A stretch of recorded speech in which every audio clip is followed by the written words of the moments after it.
هغه دوه افغان بندیان نن کابل ته راورسېدل چې کلونه د ګونتانامو په زندان کې بندیان وو. خلک په غاړو کې ګلونه وراچوي او د زندان له ستړي مزل څخه د خلاصون مبارکي ورکوي. په ګونتانامو کې 2 تنه افغان بندیان ملا عبدالظاهر صابر او حاجي عبدالکریم نن سهار شاوخوا 9 بجې په کابل نړیوال هوایي ډګر کې ښکته شول. یاد زندانیان 22 کاله وروسته په داسې حال کې له بند څخه آزاد او کابل ته راستانه شول چې هیواد خپلواک او د اشغال لمن ترې ټوله ده. البته ډېر عالی د خوښۍ احساس و، یعنی تر دې پورې چې نه مې شوای کولی چې مجاهدینو سره خبرې وکړم د ډېرې خوښۍ او د ډېرې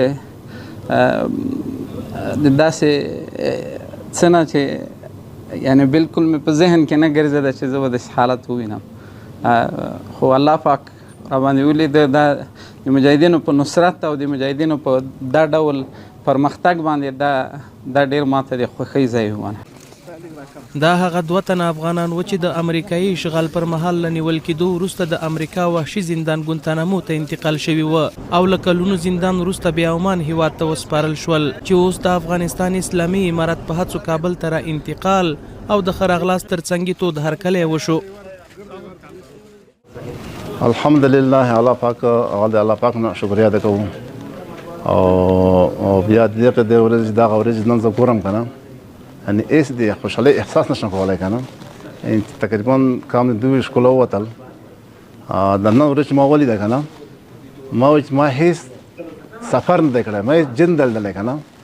الحمدلله په داسې وخت کې زه خپل ملک ته راستون شوم چې اسلامي نظام دی او په ټول افغانستان کې امن دی او زموږ د ملګرو د قربانیو الله پاک د هغې جنتونه نصیب کړي څوک شهیدان شوي دي. الله پاک د ژوندیو ته دنیا آخرت عافیت نصیب کړي او په عمرونو کې برکات واچوي.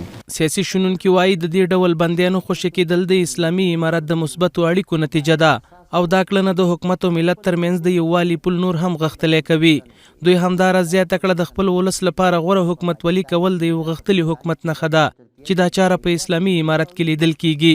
ستاسې په نظر د بندیانو راخوشي کېدل بیا بالخصوص د ګونتانامو د بندیانو راخوشي کېدل به د اسلامي امارت په زیرکتیا باندې څومره تاثیر غورځوي او څومره مثبت رول لوبوي تر څو اسلامي امارت هغه د خپل حکومتولۍ او هغه د خپل مدیریت وړتیا ثابته کړي؟ طبیعي خبره ده، شو حکومتونه جوړ حکومتونه با احساسه حکومتونه هغه خپل د وګړو پوښتنه کوي، خپل د خلکو پوښتنه کوي. دا که په ګونتانامو کې، دا که په پاکستان کې، دا که په ایران کې، دا که په ترکیه کې، که د هېواد په نورو ښارو کې ښه حکومتونه د خپلو خلکو پوښتنه کوي، بحث خاص یې کوي، رایله کوي. دا چې نن د ګونتانامو څخه 2 نفره یې رایله کړي دي، په حقیقت کې دا د ښو حکومتونو یو خاصیت همدغه دی. د یادونې وړ ده چې د افغانستان اسلامي امارت له دې وړاندې حاجي بشر نورزي او اسدالله هارون هم د امریکا له ګونتانامو زندان څخه راخوشي کړي وه چې نوموړو هم کلونه یاد امریکایي زندان کې بند تیر کړی و.